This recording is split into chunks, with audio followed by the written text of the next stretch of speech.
All right, so I'd like to welcome everybody today. We're going to go over some Classflow and using it for remote learning. I found this infographic that I thought was really cool, so I just wanted to share it with you guys real quick. This was taken from 1,145 educators in 90% of the United States. And I thought it was very interesting that 81% of the teachers in the middle were expected to teach during this school closure, but only 88% have ever experienced any teaching online. So it's all very interesting in our remote learning. So today we're going to talk about Classflow and what it can do for you in your remote learning.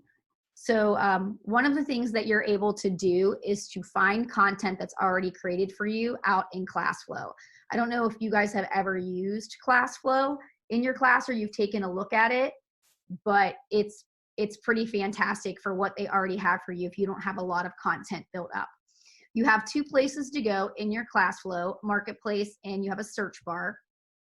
And then you can also refine your search by your content on the left by subject, grade, and file format. So what we're going to do today is I'm going to take you out and we're going to walk through signing up for Classflow and get you guys ready to use it if you so desire. So if you go out to Classflow and I log out, the first thing it asks you to do is to create an account or log in. You guys can go ahead and create an account if you would like. When I log in, the other option that you have is that you can log in as a teacher or a student. So if you go in this way, you can actually see as a student and go and take assessments and lessons through somebody else. But I'm going to log in as a teacher. I always use the sign in with Google because remembering passwords is difficult for everybody. So if you just connect it through Classroom, it takes you to this home page. On your home page, you have a couple options across the top. You have the instant whiteboard. You can take a quick poll, create a lesson, create an activity, or create an assessment. So right now, what I would say we want to do is we don't want to create because we haven't tried this yet. We're going to go ahead and search that marketplace that I was talking about. So if I click on marketplace, you have some options on the left here to refine my search. So I'm going to say that I'm an English teacher and I teach 3rd grade and I would like to find a lesson. I want my lesson to be on compare and contrast.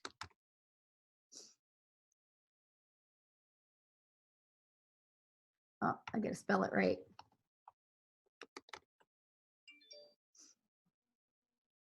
Once I go out and I find my lessons that I have, I can see that I actually have 2 pages of lessons here.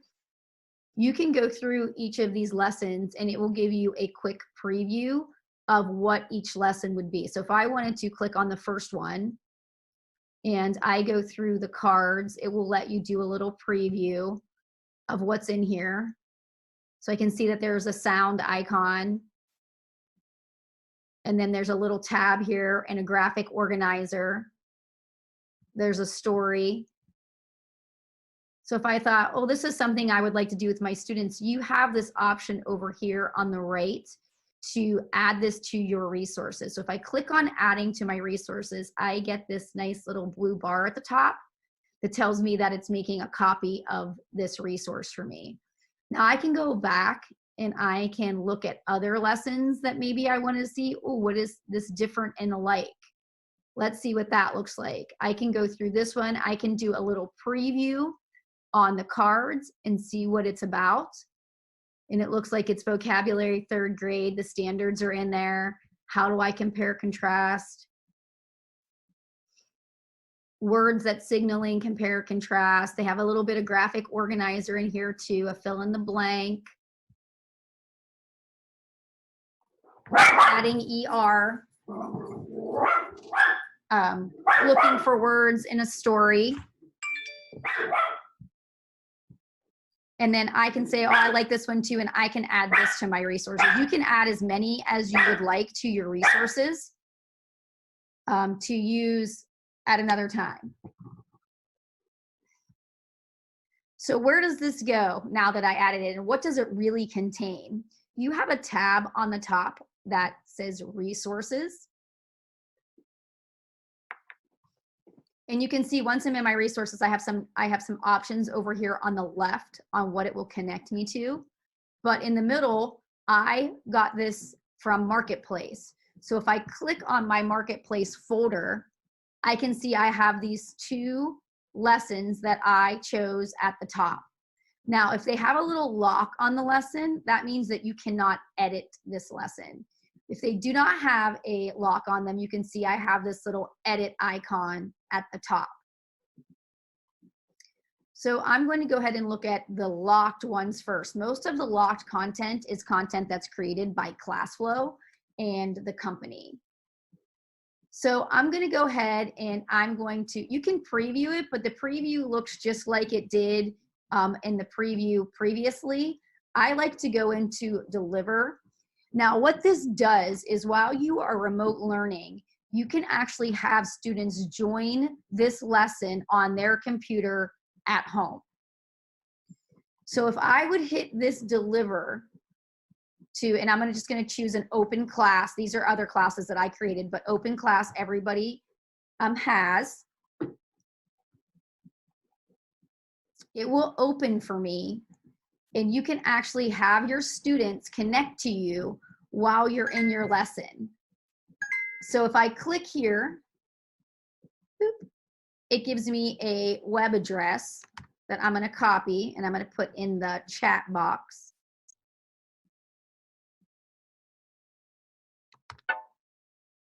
Come on. Come on.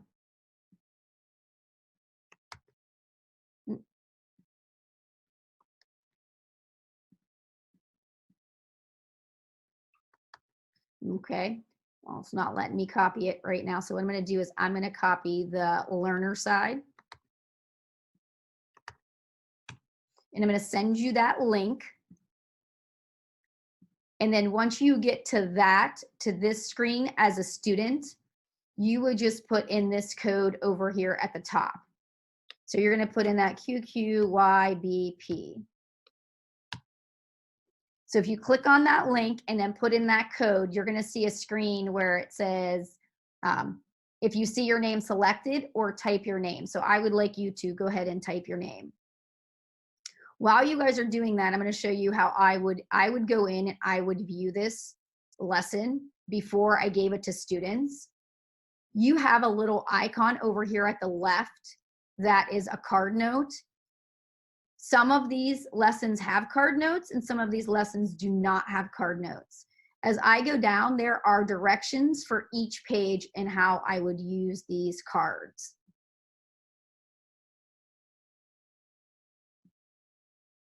Thank you, Rachel. So I can go in and it gives me directions that I would want students to listen to this. So I can go in,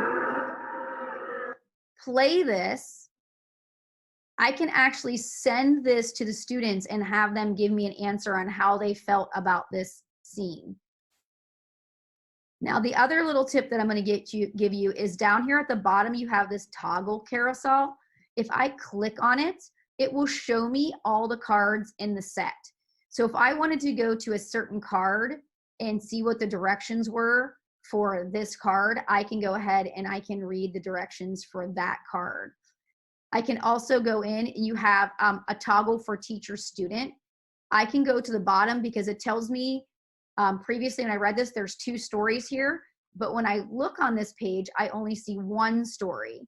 So if I toggle to that teacher student, I can see that there's 2 cards, 1 card with 1 story, the other card with another story. So I can send different cards to different sets of students also. So it's actually a really cool concept. So let me go back. And I'm going to come back in.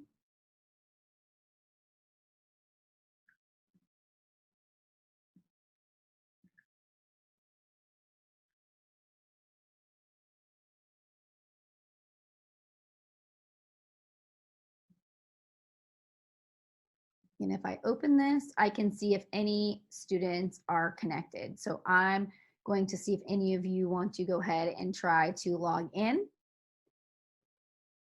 So as a teacher, you can see what kind of information you can get from your students. So I can see that Andrea's in already. I can see there are 2. I can see Nicola's in. And what's really cool is you also get a little icon on the top right over here that tells you how many students have come in. If you look at your screen is probably blank right now. If I want you to have a card that I have on my screen, I have to hit this little send button, and then I can decide if I want all students to have it or just individual students to have it. So if I hit all students and send, their screen is actually going to change to what I have on my screen. So if we're talking about our lesson and we're talking about comparing and contrasting, and I have these right here, their screen is not going to change. Their screen will not have what I have unless I go up to the top right and I hit send. So if I'm sending this to them, I might decide, I'm going to give you this. I want you to give me a definition of each of these words. And I can go in, and now I can see I have 5 people in. You have this little polling option right here to the right. I can go in and I have 8 different choices. So creative is one, which allows you to do just pretty much anything. You have word seed that will start to collect all the words that people use and create a word seed. I can force you to just give me a text answer or a number answer. I can give you a multiple choice. I can have you scale, and a scale is in agreement, yes or no, or confidence, or just a generic poll. You can do a true or false, or a yes or no. So I'm going to make this creative, and I'm sending it to everybody right now, and you can see that my screen has changed. So now I have my information up here, and as people start to write a definition, they're going to have a toolbox at the bottom of their screen. The toolbox will have text, it will have a pen or pencil where they can write, it will have an eraser, they'll have a toolbox, they should have a camera icon if they wanted to take a picture of something and upload it in here. There are so many ways that they can send you information that you have all kinds of ways for them to give you an answer. So I'm going to give you a few minutes. You can see over on the right that I have the names shut off. So these names are shut off, so that way when they come in, you don't know who's giving you what answer. You can go back later and turn that on to see who gave you what answer, and it also saves your data into a report that you can take a look at. So once you answer the questions, and you can see I have one already that I can take a look at. Now I can actually take this answer and I can say, oh, I really like this one. I'm going to make it pink. I want to talk about it. So you can color code the answers as they come in. And it says setting is a where and when. A traditional tale is like a fairy tale. Compare and contrast what is different than the same. You can also create a web with the answers. Yes, Rachel. Tiffany, Nicole wants to know, where does the question appear? The question should be, I didn't send a question. I just asked you to write a definition of that. Should be right on your screen. And then you should be able to hit the text box at the bottom and write on it. And then when you're done in the bottom right, it says submit. Yes, please. Cheryl is saying, where do you write it? I just clicked on next to the word setting, and then I was able to type. Nicole says, okay, so it was an oral question of what we saw on the screen. Yes. This particular one, I didn't actually have a question to give you. I just wanted you to see if you wanted to do it on the fly, you could actually ask a question on the fly. You would have to remember, and in the notes it said, have the students do the definitions. So all the ones that are similar, if you decided, you could start to connect them. So you just take the little dot and you can drag them and you can connect them. You can also move these around when you start getting the data to ones that maybe are similar and ones that are different. and you can connect them. They've also given you the option, which I thought was really cool now, is that if I get a really interesting answer, I can actually use this to create a new poll. So now if I said, oh, well, this person came up with a very unique answer, you can now start asking questions from a card, an answer inside the Classflow cards. So I'm going to go ahead and I'm just going to stop that. And if you want, you can see. Nicole, on the bottom right, it should say submit in that, like a little blue box. I just turned it off. I don't know if she's going to see it now. Okay. So if I go back to my carousel and I click on it, you can see I have this data card that is in here now, which is collecting the data that you all submitted to me. And that's where it's going to house your data. So then I could go to my next slide and I could share this with you guys. And you could play the sound on your screen and you could listen to it. One of the options is to do a word seed. So I'm just going to share this with you and you can see what that looks like. And you should be able to type some words in there on how that picture and sound made you feel.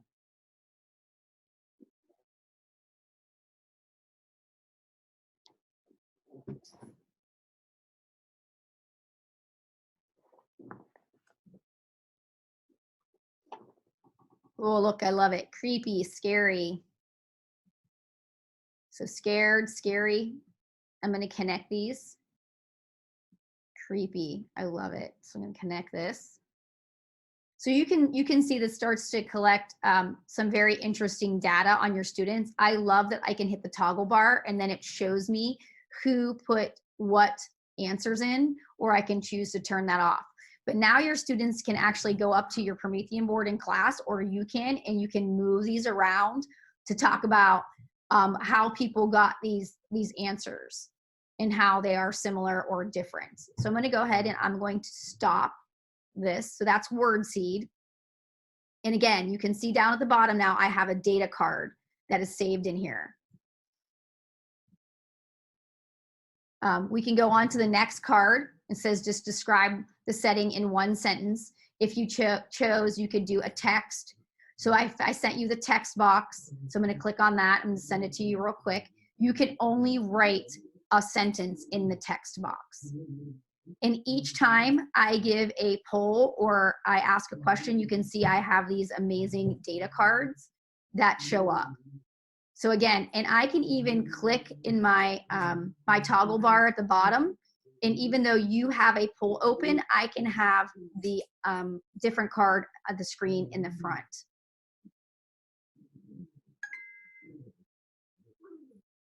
Cheryl says, where were you supposed to type the answer? It should be at the bottom in a text bar. You should see a text bar at the bottom of your screen so you can type.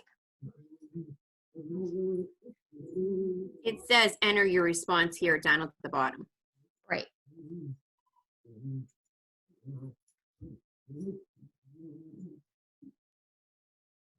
So if I want to see the answers, I would just click on the graphic card. And now at the top, it starts to show you in real time what people are putting in for answers. You just have to make sure that you hit submit each time. Again, this would be a great way to manipulate during class if you then had the students go up to the board and start to organize these and talk about how they are alike or how they're different. Well, these both talk about being dark. So I would like to connect these. This talks about the house, and this one talks about the house. So maybe I want to connect these two, and they can start to put thoughts together and see how they're connected.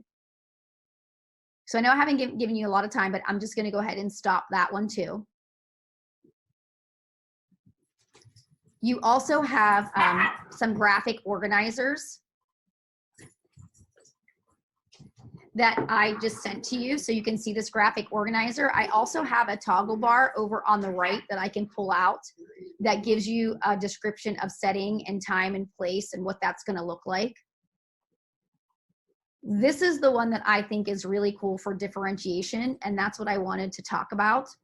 So you can actually drop 2 stories in here, and when I go to share, I can decide that Heather, Nicole, and Gail are all going to get the 3 Goslings cards, and then I can click on the 3 little pigs, and then I can click individuals, and I can say Andrea, Cheryl, and Rachel are all going to talk about that story. So you can individualize and differentiate these lessons by sending these cards to different students. So if you know that you have students in there that should be reading different stories on different levels but the same topics, you can send them individually to each student. Is there a question? My orange bar is lighting up. Nicole said, oh my God, differentiation, loving this. Yeah, it is actually pretty fantastic as far as all the different options you can use with your students. And then Cheryl just said on the word seed, she couldn't type. That's okay. That's okay. I just wanted you guys to see what was happening and how it works. So I need to control somebody real quick.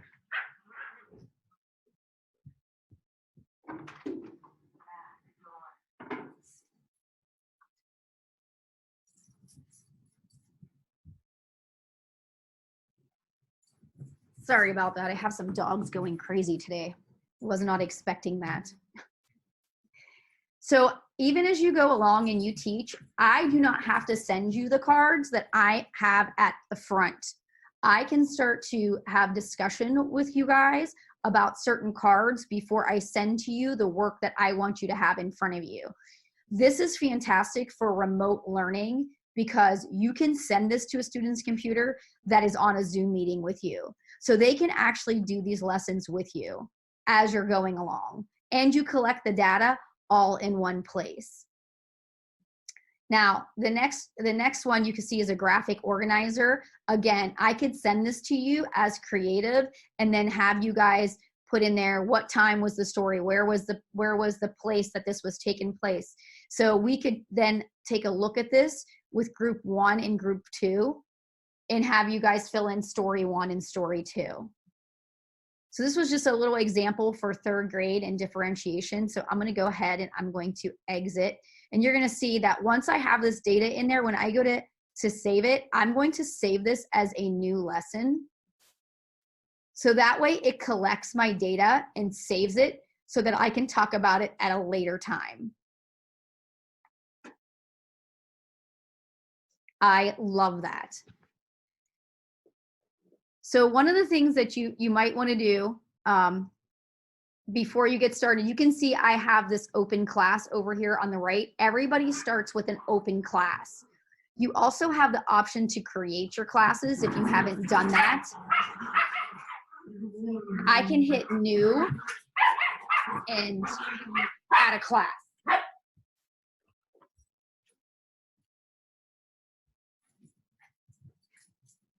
Now you're going to notice when you go to add a class that there are a couple things that you can do. You can have a student generated class or a teacher generated class. If you have a teacher generated class for those younger students, you're not going to be able to give assignments for them to complete or have their student accounts. So if you have a student generated class, you can add a name.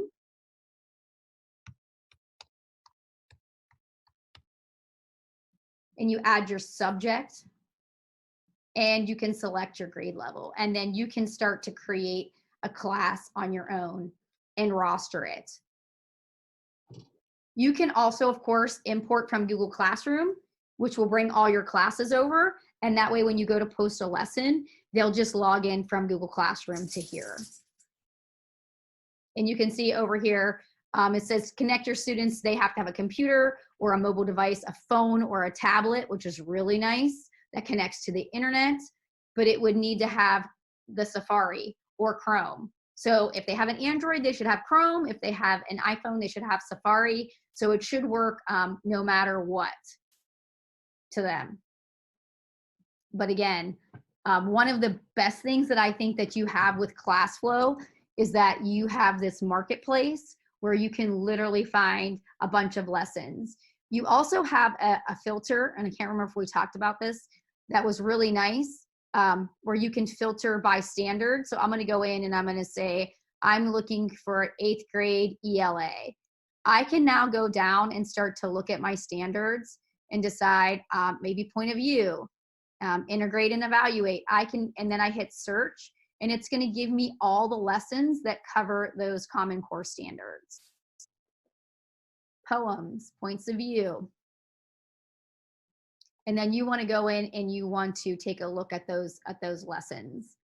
And you just want to make sure you do a practice delivery if you decide to add them to your resources before you give them to the students. Okay, Joy's asking, does it connect the whole class? Can it be just for certain students? You can set it up however you want.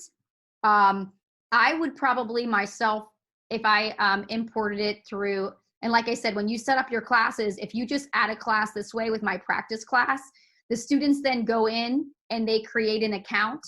So at that login page on the front, when they create a student account, you would just give them your class code. There's a class code. You can see it over here on the right here.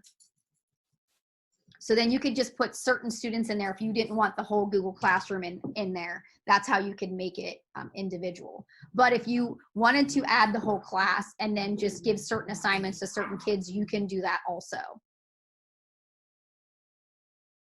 Now, I do have to say what's really cool is that while you're in here, I know you guys have all seen pictures of teachers trying to teach from their bathroom with a dry erase marker in their shower. You guys have an instant whiteboard that you can use in this resource, and you can get to it two ways. You can get to it from your home page right here, or you can go to one of your classes, and inside your class is the instant whiteboard. So either way, you could use this instant whiteboard, and there are plenty of tools. When you go into that instant whiteboard, you can share this immediately with your students. Now, I can see that all those people are still on my session. So if we were going in here and we were talking about, 25 times 4 equals, and maybe I wanted to send this to the students, and I was going to say, I want you to show me in pictures 25 times 4. On the fly, you can have this kind of conversation with your students. So I would go back to here, and maybe I would say, I'm going to get a shape, and I'm going to add my shape, and each shape that I add is going to be 25. So I have 25, 25, and 25.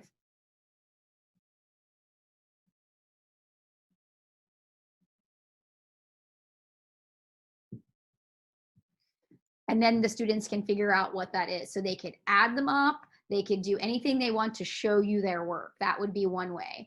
Another thing that I thought that could happen is that while you're using this, let's say that you're doing, oh, look at that. That's amazing. She showed her work. So if I wanted to remember that and say, oh, this is a really good one, I think you guys need to look 25 plus 25, 50 plus 25 plus 25. So this was their process. You can actually show that to the rest of the class.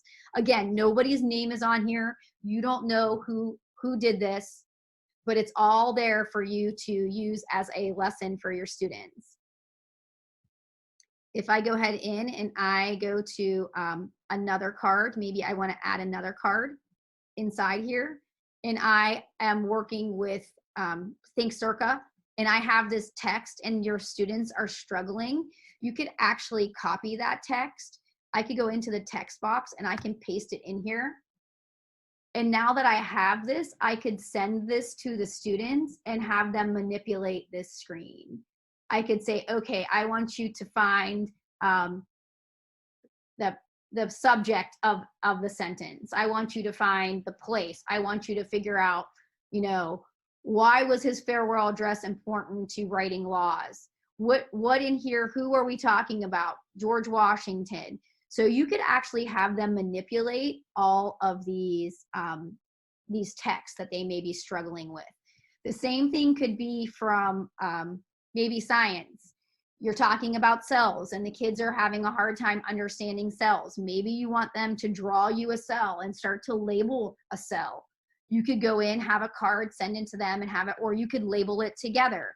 I could go into a shape. I could say, okay, so here's my cell. And then you have a paint bucket here. You can take the color out of the inside. So here's my cell. This is the cell wall. So now I can start to point to the different parts. And I can start to, here's the nucleus, and label them parts. And on the fly, you can do this. Now, what's really nice about doing this on the fly is that I can actually exit from here and I can save this lesson. This lesson, if I was in a class, would save into that class's feed. So if I was in the practice class and that's where I opened it up, those students could go back and they could see all the lessons that you did in your practice class and they could go back to them later. Now, my feed are the things that I did in the open class. So the only person that can see that is me because there are no students in your open class. So if you wanted these to be lessons that they go back to later and take a look at, you would have to choose your class and have them join a class and log in with their Google account. Do we have any questions about when you're giving data and making sure that they're in a class if you want them to go back later and take a look at these? Because you need to have them in a class. If you're just doing it on the fly in the open class, the only person that's going to be able to see what you did is you. Now you do have options once you do that. See, I can go back in and I can view the results from each lesson that had taken place. So I can go in and see each student, and again, here's the show names. So now I can see that was Rachel's and this was Gail's, or I can hide names, and you can take this data with you and talk about it at your TBTs. The same thing with the compare, contrast the story. I go to the 3 dots. I can download the lesson, and then I can view that data that I gave you inside there. There's the poll for compare, contrast. I can go in there. There's the word seed of what you put in. It gives me how long it took you to answer that question. And then Cheryl, you can also, yes. Cheryl would like to know, does it record grades and can you import the grades to Progress Book?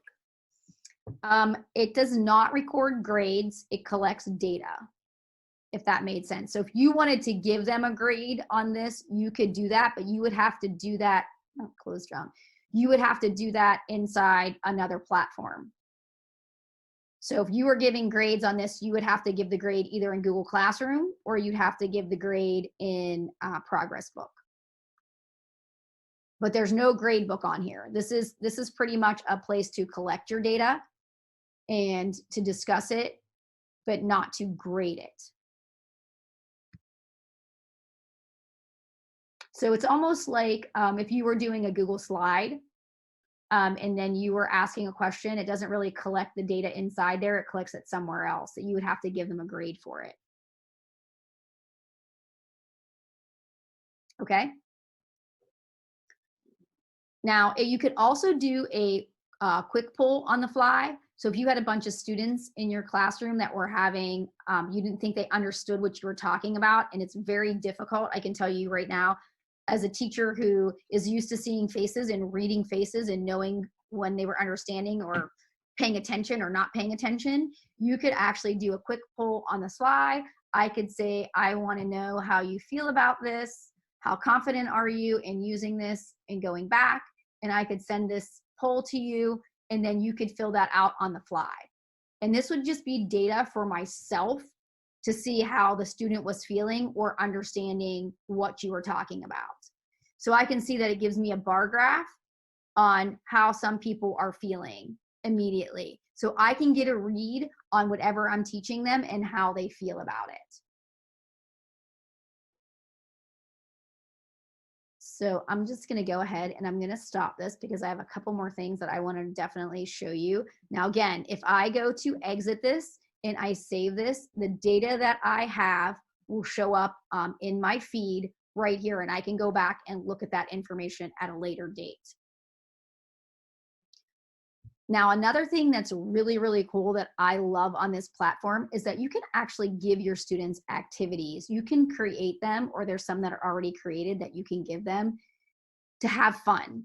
And you can change them anytime. So I'm going to give you an example. So here's matching. You can also do a crossword puzzle. You can do a diagram. So if you had a cell, you can give them a diagram that they would have to label, a memory game, a word search, a sequencing, a Venn diagram. All of these are different activities you can give them.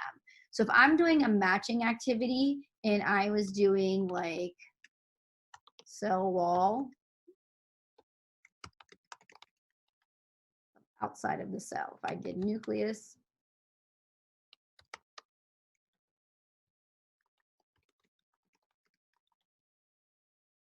you can actually add pictures if you wanted, if I had a picture of this object. So if I knew that I had been doing that and I had a picture and you had it saved somewhere, I could go out and add that image to my matching game, and it could be a picture instead of words, which is really cool. So if I had cytoplasm,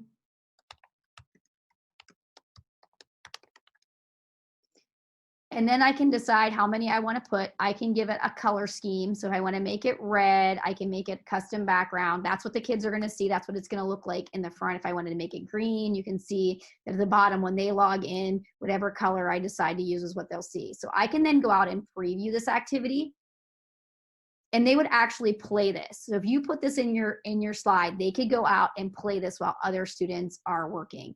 So I would see cell wall, and it is the outside of the cell, nucleus, center of the cell. And I can match, and it shows me the time and how long it took me. And I'm gonna say play again. Now, if I didn't like this, I could go back and I said, well, maybe I don't want it to be, maybe I wanna make flashcards instead. So all I did was change the type of activity that was there. I can go in and preview it, and I can hit let's play. Now I can flip my cards, and I can start to practice what I need to practice for a test. And that's one click on the type of activity that you would want to get. So if I went out and I decided, oh, I really like this, and I want to save this, I would give this a name.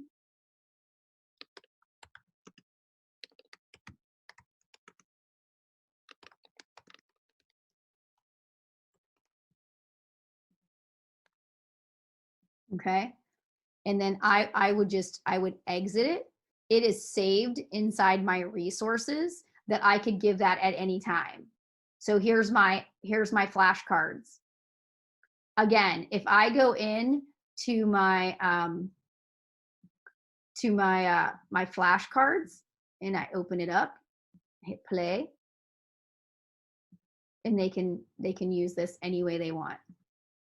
I love this. I love that you can give games to students and you can change them on the fly at any time. So, and if you don't like the name of it, you also have a properties that you can go in and change the property. But activities are really cool and easy to create, and they are also in the marketplace. So if you wanted to go down and you wanted to see just an activity on a certain topic, you can find games and activities that are already created for you to share with your students. So I can see there's an adjective and adverbs game that I could actually send to my students, and they could play it in class when you're not there. They could go into their Classflow feed in their classes, and this would be there for them to click on and use. So, but you want to make sure that when you choose something from the marketplace, any kind of resource, you want to play it and go through it before you give it to anybody else. And that's an example. There's something missing from this one because it wouldn't play. So you just want to make sure when you go down that you vet your resources out of the marketplace. But there are so many different things in here for you to use. If you are a flip chart person that you use Active Inspire, if you check that box, they are already done for you. Your flip charts, so you could choose what you want to do, compare, contrast. I could do a search. I could pick my grade level. And then there are flip charts that are already created for you in Active Inspire that you could download and use on your computer. So here's that different and alike. Not only is it a Classflow lesson, it is also a flip chart you could download. If you ever created any resources that you have, so I'm just going to click on this one and I'm going to add it to my resources since it is a flip chart. And you can see it's going to tell, it gives you that little bar at the top and tells you it's going to take some time. And when I go into my marketplace, I can see the icon is different. You actually have the option to convert this so you could give it to it in Classflow, because you can see I don't have that deliver button. I can't give this to the students through their computer because it's not here. This is supposed to be used primarily as a teacher in the front of the room teaching on a panel or a board. So if I wanted to convert this, I could just hit the convert button because I really like it, and it will convert it to a Classflow lesson that you could give interactively on your computer. Are there any questions about the difference between a flip chart and a Classflow lesson? Flip charts can only, yes. Heather asked, do you suggest using Google Classroom classes or creating new ones? I think it's your personal preference. It doesn't matter. I know that Carissa Freeman, when she did hers, she just did the Google Classroom and she imported them, but the students will have to create their own accounts. Just like a teacher, they'll create an account so they can log in with Google, and that's how you'll collect the data according to the student. So it doesn't matter if you connect it through Google Classroom, or they're still gonna have to log in with Google if they go to the site. So that's all up to you on how you want to use that. So there are some really cool 3D models out there too. So I know the heart was out there. I don't know if you saw that. That was in the beginning when I didn't have anything checked. And I'm going to take this off. And my internet is running a little bit slow.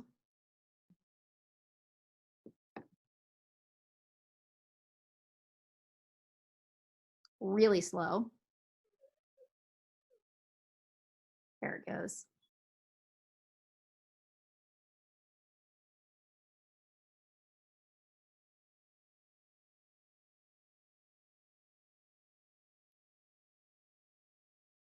You can see I have this heart and lungs, which is really cool. You can actually go in and it will do a heart and lungs. I can hit deliver, send this to your students, and it gives you all the parts of the heart, a beating heart. You can hear the heart beating. And you can see I can send this to their computer.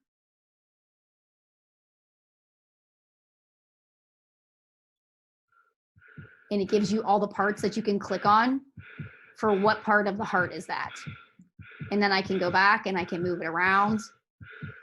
And you could have your students explore what the different parts look like of the heart in a 3D model.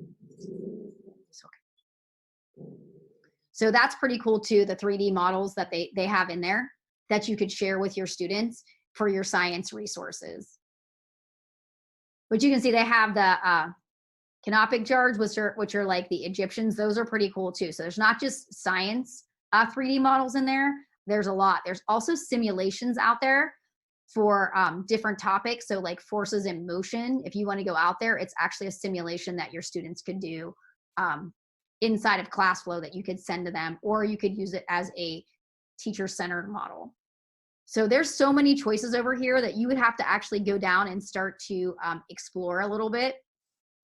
Any kind of content that you have, some people came to our district with Smart Notebook. They were required to use Smart. You can convert those to any kind of Classflow or Active Inspire lesson that you want. They automatically convert. So that's a choice also. There are very few, just so you know, paid.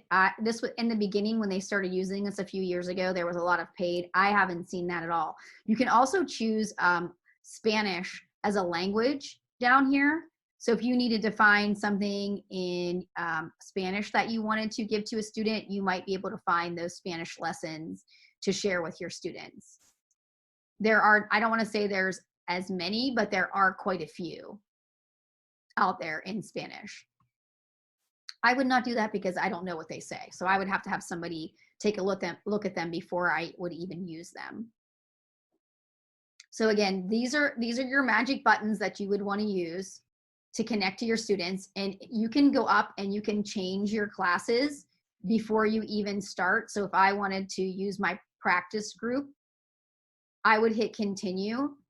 And then whatever I decided to do inside of here would go to that class immediately. So that's another option. You can also create your lesson on your own. One of the things that I do like that you can do is that if you have already created lessons, like a slide or anything like that, you can actually upload those right from here. You can do a file upload. So if I have some kind of file that I want to share as a lesson, I can go out and let's see. I don't think we want to take a look at a yes learning. So I'm just going to open this up.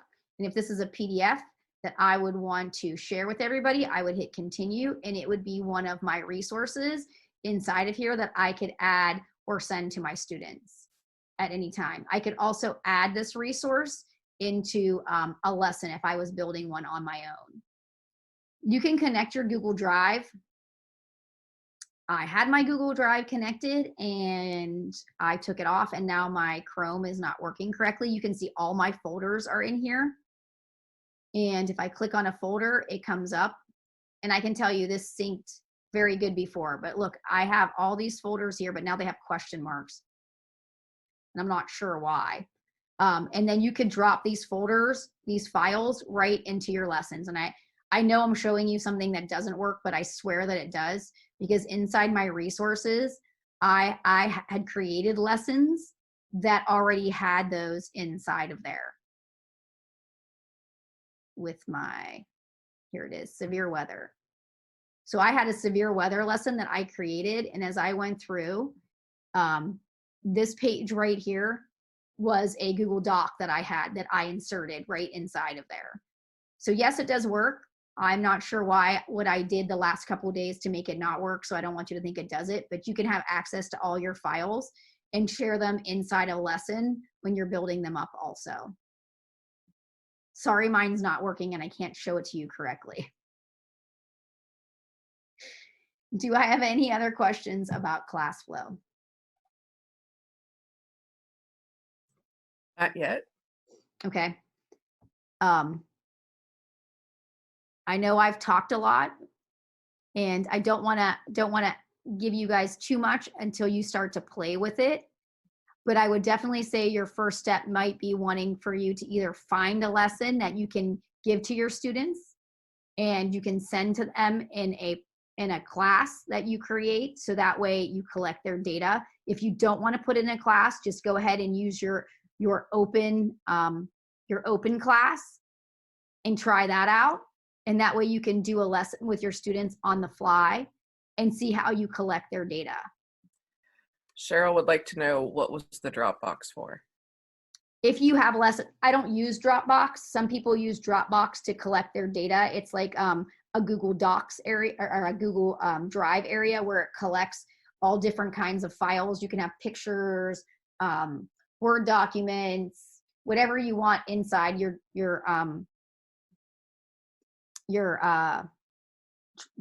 geez, oh man,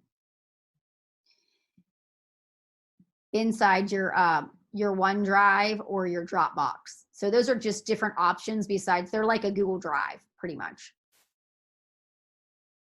What's really cool also, since we have a few minutes, is this resource pack. This resource pack is really cool. So inside of here, if you were doing something and you needed a sound, it actually gives you all kinds of sounds that you can add to your lessons for your students. So you would just hit play and it's in there. If you wanted an animal sound, maybe if you were doing something with birds, you would go into the folder and maybe you want a turkey. Maybe you want a tropical bird. You could add these sounds that they already have out there created right into your lesson. So they have some amazing things out there for you to just go take a look at and find what you need, so you're not like reinventing the wheel. Here's the English ones, you know, like beginning sound, picture sort, fun time, fun literary terms, hot and cold. These are all out there and curated lessons that they feel are really good for you, that you can use with your students. There's also a bunch of clip art in here, so you don't have to go and try to find it. It's inside of there. So just another place you can go into the resource packs for lessons that they already have set up for you.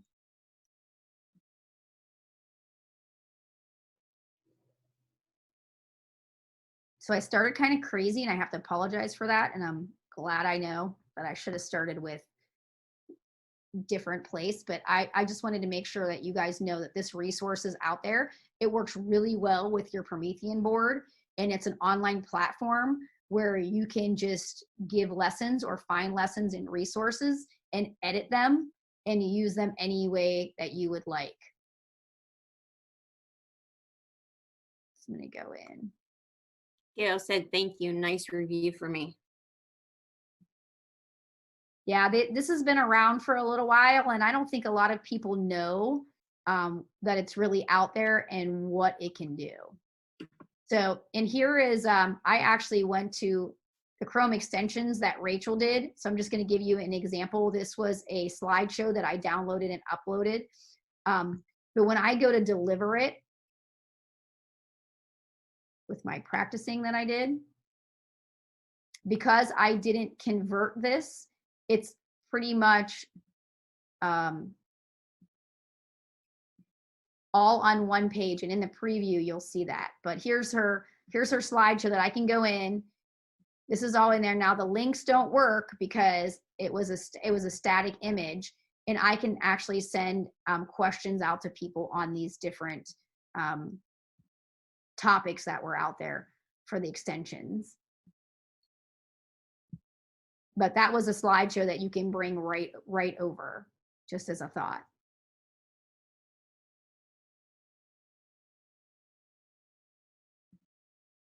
And this was, and it's so funny because this was a lesson I created. If you go in to edit the lesson, I can go right in here. And this was a poll that I decided to do. This was they were supposed to find certain words and do this was a story they were supposed to read. This was a video they were supposed to play. You can actually go in, and I could take this out. I could delete it. I could add another video. You can change this any way that you want in these slides when you're in the edit mode. You can go in, you can type different questions. You can add more slides if you want. You can add something from a folder. See, there's that, that document that I had. I could insert that resource. That resource is now in the background. If I don't like it, you can undo. And you can see up here, as I do it, it automatically saves whatever I'm doing. So as you're working through it, it automatically saves, just like Google. But I can delete that out if I didn't want it. Editing is very, very easy in creating. Gail says, I saw you move the PDF file into your card. Will it convert it so that you can write on it, or would you add text boxes to the slide for questions? You would probably add text boxes, or you can use that creative poll and have them right over top of it. And then when it comes back to you, you can see the answers they either typed or wrote. So it's not gonna convert it to something editable, but you have that polling option where it's creative, where they can write right over top of them. That's what I would do. And this would be a great solution too for all those PDFs that you don't know how to have your students write on.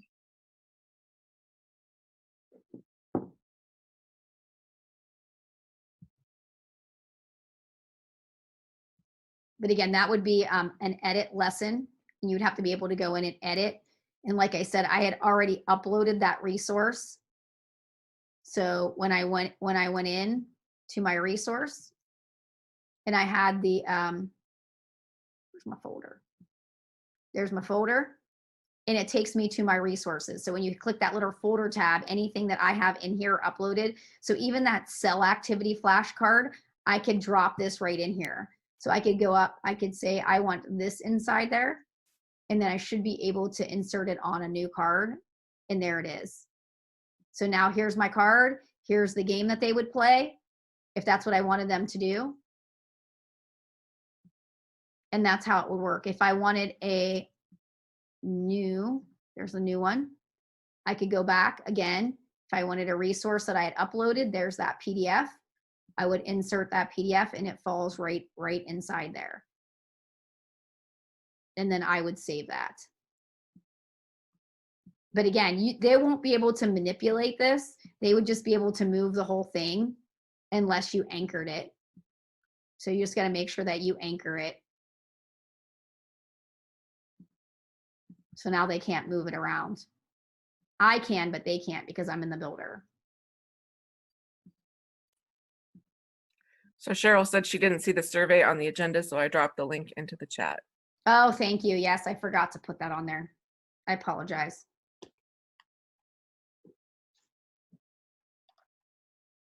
So that was a quick overview of Classflow and how you use it, because there's so much out there that it will be some playing with to learn it, but I absolutely love it. It's very easy to use.